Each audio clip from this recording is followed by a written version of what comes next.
Good morning guys, welcome back to another vlog. ભાઈ આજે હું જઈ રહ્યો છું સન્ડેના સવારના 6:45 થઈ ગયા છે. આપણે વહેલા ઉઠી ગયા છે. હમણાં હું જઈ રહ્યો છું લિફ્ટ કરવા માટે. રાઈડ જેમ ઉબર છે એમ લિફ્ટ છે. ભાઈ તમારો 25 વર્ષનો થયો અને ભાઈ લિફ્ટમાં એલિજિબલ થઈ ગયો તો હું લિફ્ટ કરું છું, નોટ ઉબર. તો બ્લેક કોફી બનાવીશું એક એન્ડ નીકળીશું કરવા માટે. પ્લાન એવો છે કે લગભગ 1-2 વાગ્યા લગીને કરીશ એન્ડ સાંજે બહાર બી જવાના છે. સન્ડે છે, એન્જોય બી કરીશું, બટ એન્જોયમેન્ટની પહેલાં મારી માટે થોડુંક પૈસા બનાવી લઈએ. ભાઈ મને નીકળ્યો તો એકડે વ્લોગ કરવાનો ટાઈમ જ ના મળ્યો બિકોઝ હજી તો હું શૂઝ પહેરતો હતો અને રાઈડ પડી ગઈ તો મેં લઈ લીધી. હું હમણાં છું મિસિસાગામાં. કોર્ટયાર્ડ મેરિયટ પર એક પેસેન્જરને મેં ડ્રોપ કર્યા હાલ જ. એન્ડ ભાઈ સવારના 7 જસ્ટ વાગી રહ્યા છે એન્ડ દિવસ ખુલી રહ્યો છે. Black coffee I have and મારા બેકગ્રાઉન્ડમાં તમને અવાજ આવતો હશે બર્ડ્સનો, સાંભળજો કદાચ આવે તો. It feel so refreshing. કેટલા વર્ષો પછી હું આ ટાઈમે બહાર નીકળ્યો છું અને આ બહારનો માહોલ સવારના 7 વાગ્યાનો જોઈ રહ્યો છું. ભાઈ ઘણા માટે બિગ ડીલ નહીં હોય, લોકો જે બી કોર્પોરેટમાં કામ કરતા હશે લોકો જલ્દી સવારે ઉઠીને જતા હશે. મારા માટે બિગ ડીલ છે બિકોઝ આવો દિવસ બહુ દિવસ પછી આવે છે.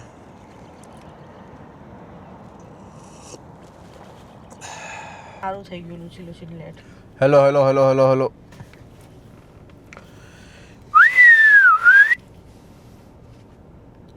વેર આર વી ગોઈંગ? મૂવી ભાઈ અમે લોકો જઈ રહ્યા છે ધુરંધર ધ રિવેન્જ જોવા માટે. ખાલી 3 દિવસ જ લેટ છે અમે લોકો રિલીઝ ડેટથી, પણ એવું લાગી રહ્યું છે કે ભાઈ અડધી પિક્ચર તો મેં રીલ્સમાં જ જોઈ લીધી. તો માંડ તો હમણાં બધું ગોઠવીને ટિકિટો મળી છે. ના બ્રેમ્પટન ના મિસિસાગા વોનમાં ટિકિટ મળી છે તો અમે લોકો જઈ રહ્યા છે વોન અત્યારે પિક્ચર જોવા માટે.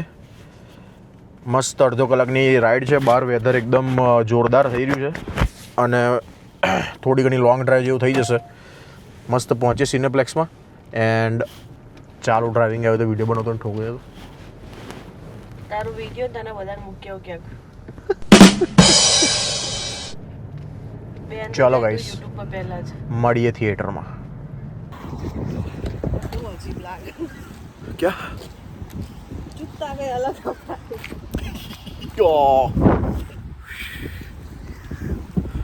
બહુ પવન છે ભાઈ.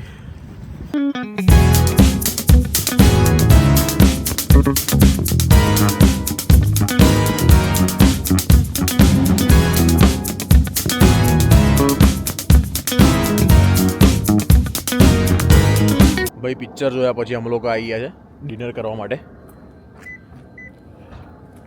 ધ ફેન્સી ઢોસા હાઉસ વોનમાં. First time. સ્પેશિયલી તો બ્રેમ્પટન બી કંઈ ખાવા તો નહીં આવવાનું. ભાઈ બ્રેમ્પટનમાં તો ખાઈને કંટાળ્યા તો અને વોનમાં તો આમ બી બ્રેમ્પટનથી સ્પેશિયલ તો આવત નહીં કશું ચાખવા માટે. તો આજે આવ્યા છે તો મેં કીધું ચલો ટ્રાય કરીએ. બહુ ફેમસ છે અહીંના ઢોસા, બહુ સારા છે, રિવ્યૂઝ સારા છે, 4.5 રિવ્યૂ છે તો જોઈએ. ફેન્સી ઢોસા હાઉસ ને ધ ફેન્સી ઢોસા હાઉસ. ભાઈ મેં કેમેરો ખોલીને બ્લોગ કરવાનું તો વિચાર્યું પણ બેકગ્રાઉન્ડમાં સોંગ વાગી રહ્યું છે. આઈ ડોન્ટ નો, કોપીરાઇટ આવી જશે. ઓર્ડર અપાઈ ગયો છે. એક ઇડલી, એક સ્પેશિયલ ગોટાલો ઢોસો, ચીઝ શેઝવાન મસાલા ઢોસા અને છાશ. ટેસ્ટ કરીએ મસ્ત.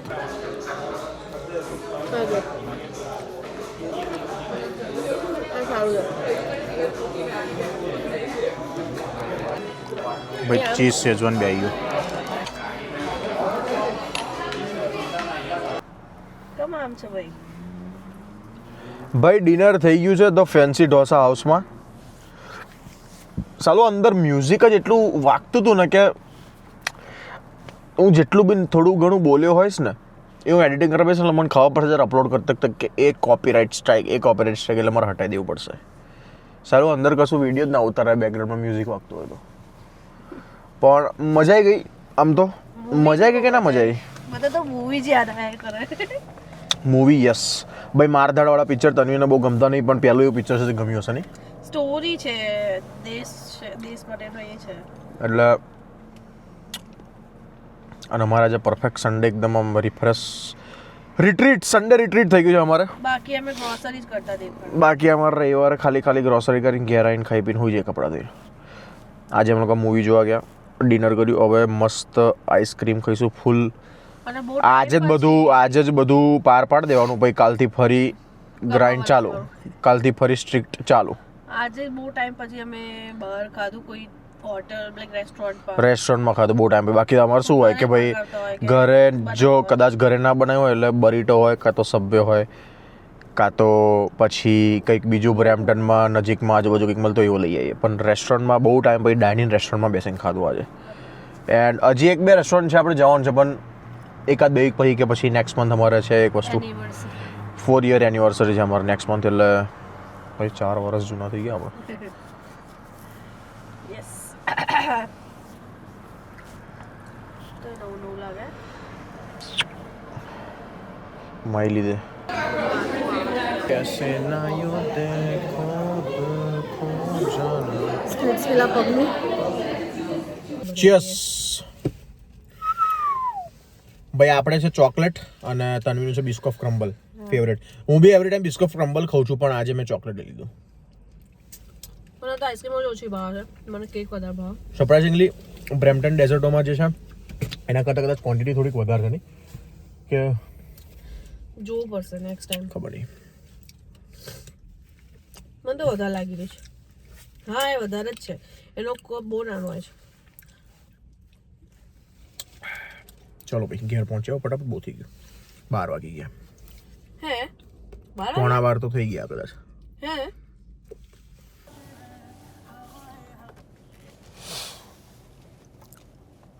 ભાઈ સવાર પડી ગઈ છે અને તમારો ભાઈ નીકળી ગયો છે ફરીથી લિફ્ટ કરવા માટે. ઉબર બંધ છે હમણાં, કારણ કે ઉબરવાળા ખબર નહીં સાલા ડોક્યુમેન્ટ અપ્રૂવ નહીં કરતા, મારું તો મારથી થતું નહીં. But lift is on. અને ભાઈ લિફ્ટ જોરદાર વસ્તુ છે. અત્યારે લગીન મારથી થતી નથી, કારણ કે હું 25 વર્ષનો થયો નહોતો, તો બટ હવે હું કરી શકું છું તો કરું છું. લિફ્ટમાં એક મસ્ત વસ્તુ હોય છે કે ખાલી બેક ટુ બેક છે ને રાઇડ પડ્યા કરે, તો તમારો ટાઈમ વેસ્ટ ના થાય. અને instead of making nothing you make something sometimes. તો એ સીન છે.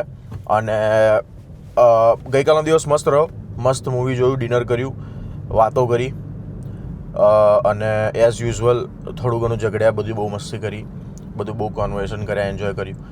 એન્ડ સવારમાં બસ 6 વાગે ઉઠીને મસ્ત ફ્રેશ થઈને હું નીકળી ગયો લિફ્ટ કરવા માટે. એન્ડ ભાઈ ગઈકાલે છે ને જ્યારે હું લિફ્ટ કરતો હતો તે ઘડી હું in between the rides vlog નહોતો કરતો, તો સાલું ટાઈમ ગતો રહ્યો પણ સાલું કશું કન્ટેન્ટ બન્યું નહીં. તો મેં આજે વિચાર્યું છે કે ઇન બિટવીન ધ રાઇડ્સ હું જે બી મારા મનમાં છે, જે બી મારે કંઈક શેર કરવું છે આ વ્લોગમાં, મેં વિચાર્યું છે એ બધું હું શેર કરીશ એમ. તો હમણાં જ એક જણે ડ્રોપ કર્યું છે અને બીજું 2 મિનિટ્સ પર નેક્સ્ટ પિકઅપ બી છે, તો એ છે. એન્ડ ભાઈ ધુરંધર મૂવી, માં કસમ જે મૂવી બનાવી છે ભાઈ સાહેબ, જબરજસ્ત કેરેક્ટર, જબરજસ્ત એક્ટિંગ અને ખતરનાક એમ. Out of the box. ભાઈ આટલું મોટી વસ્તુ 2 મૂવી બનાવવા, પહેલું મૂવી બી લગભગ 3-3.5 કલાકનું હતું, સેકન્ડ મૂવી બી 4 કલાક, 4 કલાક 10 મિનિટ. ભાઈ મગજ કયા લેવલનું ચાલતું હશે ડાયરેક્ટરનું, વિચાર કરો તમે. Everyone should watch this movie, કારણ કે વર્થ વોચિંગ છે ભાઈ. આવો experience I don't think so બોલિવૂડમાં તો નોટ એવરી ટાઈમ આવી મૂવી બને. તો જુઓ ભાઈ, ધુરંધર જુઓ. Guys, first thing I want to talk about is life timing. આપણે જે લાઈફને બહુ સિરિયસલી લઈ લઈએ, ચીલ કરવાનું, અને જે લાઈફનો ટાઈમિંગ હોય ને, જે લાઈફના બી પોતાના ટાઈમિંગ્સ હોય, એ એની રીતે તમને બધું આપે, બરાબર.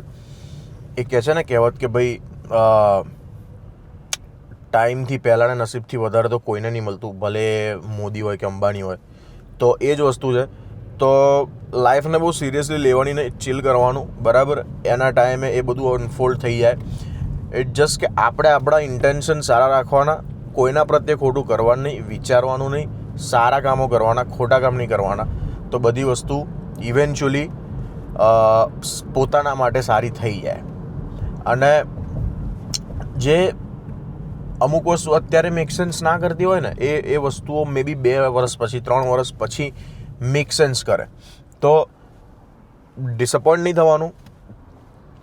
હું બસ આમ આઉટ ઓફ નોવેર લાઈક બીજાનું કોઈનું જોઈને આમ મોટિવેશન કે એ રીતે નહીં આપતો. મારા પર્સનલ એક્સપિરિયન્સીસ હવે તો જો કે હું બહુ નાનો છું, મારે તો હજી બહુ જીવન જીવવાનું છે, જોવાનું છે બધું બહુ. બટ સ્ટીલ અત્યાર લગીને ઓફકોર્સ અહીંયા આગળ ફેમિલીથી દૂર, ઇન્ડિયાથી દૂર બધું જાતે કરતા હોય, અહીંયા આગળ બધી વસ્તુ મેનેજ કરતા હોય, તો ઘણી બધી વસ્તુઓ શીખવા મળે, ઘણા બધા એક્સપિરિયન્સીસ થાય નાની એજમાં બી, જે કમ્પેરેટિવલી ઇન્ડિયામાં જે યંગસ્ટર્સ રહેતા હોય એમને ના થતા હોય. તો એના બધા બેસિસ પર કહું છું કે હમણાં અમુક વસ્તુ મેક સેન્સ ના કરતી હોય, પણ મે બી 2 વર્ષ પછી તમને રિયલાઇઝ થાય કે ભાઈ હમણાં આ વસ્તુ કેમ ના થઈ અને એ મારા માટે સારી હતી જે ના થઈ એમ. અગર જો મારું જ એક્ઝામ્પલ આપું તો 2024 was the darkest year of my life. અત્યાર લગીનનું મારું લાઈફમાં, રાઈટ. નાનપણમાં તો જે લાઈક બધાને હોય બધી તકલીફો, પણ આપણા પર ના આવેલી હોય કારણ કે આપણે નાના હોય, એ બધા ફેમિલીઝવાળા ઉઠાવે તકલીફ. બટ જ્યારે તમે એક સર્ટન એજ પર પહોંચો, જ્યારે બધું તમારા અરાઉન્ડ રિવોલ્વ થતું હોય ને, તો કશું બી થાય ને તો તમને વધારે અફેક્ટ થાય. એ છોકરી હોય કે છોકરો હોય, ગમે તે હોય. તો એ જ કે ભાઈ એ ટાઈમે પીઆરનું ને બધાનું ટેન્શન બી હતું, પૈસાનું બી ટેન્શન હતું કે ભાઈ ફીસ બધી લીધેલી હોય, આમ તેમથી લીધેલા હોય, પૈસા એ આપવાના છે, પે બેક કરવાના છે, આ તે બધું. પ્લસ મારી પાસે મેં ગાડી બી લઈ લીધી હતી, તો એ બધું બી પૂરું કરવાનું. તો જોબ એ ટાઈમે ભાઈ એવી હતી ને કે સાલું પૂરું નહોતું થઈ રહેતું, અને અમુક ઇમરજન્સીઝ એવી આવી ગઈ હતી ને કે ખર્ચા બહુ થઈ ગયા હતા. તો એ ટાઈમે ઘણા બધા મેં ટ્રાય બી કર્યા હતા પીઆર માટે બી, કે ભાઈ હું અહીં કોઈક રેસ્ટોરન્ટમાં જતો રહું, કે અહીંયા આગળ કંઈક બીજા કંઈક કોન્ટેક્ટ કરીને લોયરને પૈસા આપીને આપણે આ એલએમાં એ કરી દઈએ, આમ કરી દઈએ, તેમ કરી દઈએ. મારા ઘણા બધા ફ્રેન્ડ્સ તે ઘડે સ્કિલ ટ્રેડનો બહુ મોટો વેવ આવ્યો હતો, એમાં પેસ્ટ કંટ્રોલમાં ઘણા બધા ફ્રેન્ડ્સ મારા ગયા હતા. એ લોકો જોબ બી કરતા હતા, અમુક લોકો તો પીઆર બી થઈ ગયા, અમુક લોકો નહીં થયા. પણ એ ટાઈમે મેં બી ટ્રાય કર્યો હતો. જે એક્ઝામ લોકોને પાસ થવામાં 1.5 મહિનો થયો, તો મને એ એક્ઝામ પાસ થવામાં 6 થી 7 મહિના લાગી ગયા હતા. તો હું વિચારતો હતો એ ટાઈમે કે સાલું હું બધું પ્રિપેરેશન બી સેમ કરું છું, કંઈ બહુ એક્ઝામમાં ધાડ મારવા જેવી બી નથી, તો બી મારી નીકળી કેમ નહીં એક્ઝામ એમ.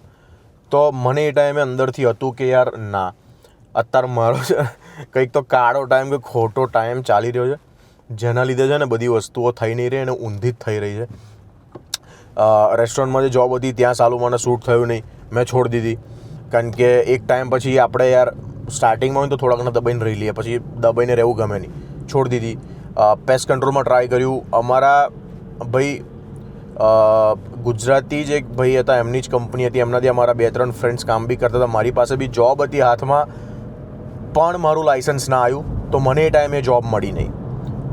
તો અને પછી કટ ટુ 2025 એન્ડ જ્યારે ગવર્મેન્ટે અનાઉન્સ કર્યું કે ભાઈ સ્કિલ ટ્રેડ અમે લોકો બધું કાઢી નાખીએ છીએ, આમ તેમ, રાઈટ. તો મને એ ટાઈમે રિયલાઇઝ થયું કે સાલું એ ટાઈમે જે મને બધી વસ્તુ મારી ખોટી થઈ, એન્ડ જે વસ્તુ મને ના મળી એ ટાઈમે, જે મને એ ટાઈમે રિગ્રેટ થયો કે ના યાર સાલું આટલું બધું કર્યા પછી બી કેમ નહીં થઈ રહ્યું.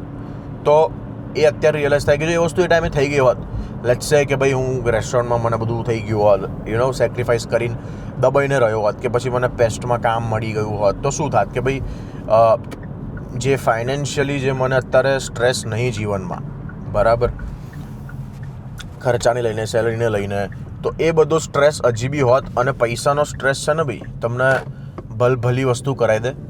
પૈસાનો સ્ટ્રેસ જીવનમાં કોઈ દિવસ ના હોવો જોઈએ. ભલે 2 રોટલી ઓછી ખાવાની, પણ પૈસાનો સ્ટ્રેસ જીવનમાં ના હોવો જોઈએ. તો પછી મને અત્યારે રિયલાઇઝ થાય કે ભાઈ એના પછી મેં એમેઝોનમાં કામ ચાલુ કર્યું. એમેઝોનવાળા ઓફકોર્સ દેટ પેઝ વેલ. તો હમણાં તો હું પરમનન્ટ થઈ ગયો ભગવાનની દયાથી. તો ભાઈ હવે એવું રિયલાઇઝ થાય કે ના, જે થયું એ બરાબર થયું. તો એ જ છે કે ભાઈ ટ્રસ્ટ ધ લાઈફ્સ ટાઈમિંગ.